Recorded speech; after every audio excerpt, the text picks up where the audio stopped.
Ik ben Janne. Ik ben Simone. Ik ben Yveske. Ik ben Kimberly. Ik ben Rachel. Ik ben Tim. Ik ben Vivian. En wij zijn... Moustache! Hey, zullen we doen durf het waarheid doen? Ja, is goed. Oké, ik begin. Simone, doen durf het waarheid. Waarheid.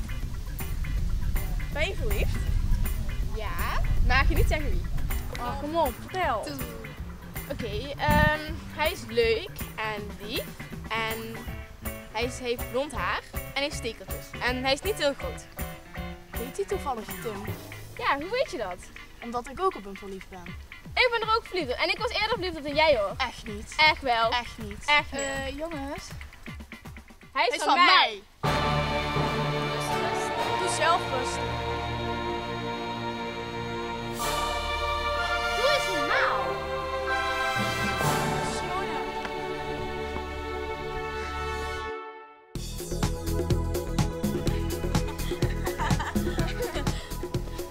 Daar heb ik geen zin in. De ruzie duurt nu al 3 dagen. We waren eerst zo'n goede vrienden. Vrijdag filmavond, lekker shoppen. Hey Tim, kom eens. We hebben een probleem. 2 meisjes zijn verliefd op jou en hebben nu ruzie. Wil je ons helpen? Oké, ik luister. Hoe willen we ze nu bij elkaar brengen? In een sms'je? Ja. Hier, gebruik mijn telefoon maar.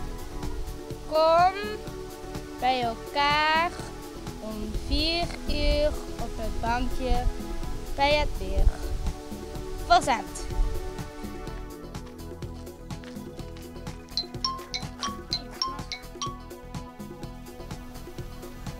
We moeten om 4 uur bij het bankje zijn. Doen we het? Ja, laat het maar doen. Oké.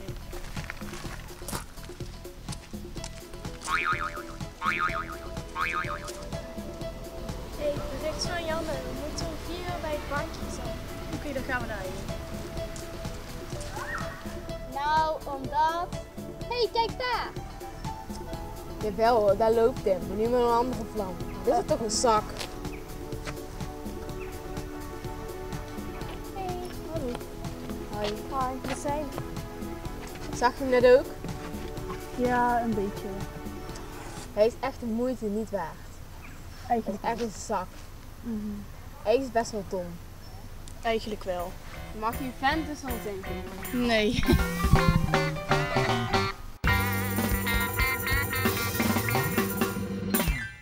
Het plan is maar goed gelukt, hè? Ja, vooral de zus van Tim deed het goed. Ja, er komt geen jongen tussen onze vriendschap. Box.